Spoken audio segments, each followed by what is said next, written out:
മലയാള വാർത്തയിലേക്ക് സ്വാഗതം. മാലിന്യമുക്തം നവകേരളം ജനകീയ ക്യാമ്പയിൻ സംഘടിപ്പിച്ചു. വലിച്ചെറിയൽ വിരുദ്ധ വാരം നഗരസഭാതല ഉദ്ഘാടനം നഗരസഭാ ചെയർപേഴ്സൺ പഴയ ബസ് സ്റ്റാൻഡ് പരിസരത്ത് നിർവഹിച്ചു.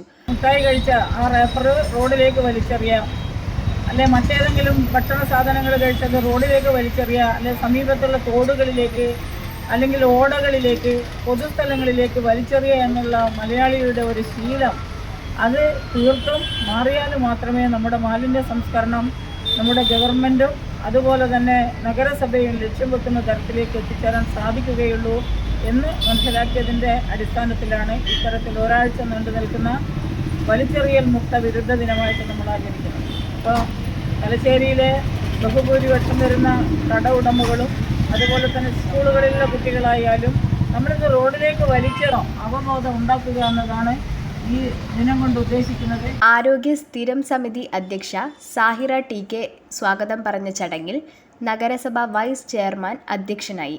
നഗരസഭാ സെക്രട്ടറി സുരേഷ് കുമാർ ക്യാമ്പയിൻ വിശദീകരിച്ചു. കൗൺസിലർമാർ, ഹെൽത്ത് ഇൻസ്പെക്ടർമാർ, ശുചീകരണ തൊഴിലാളികൾ, പൊതുജനങ്ങൾ തുടങ്ങിയവർ പങ്കെടുത്തു.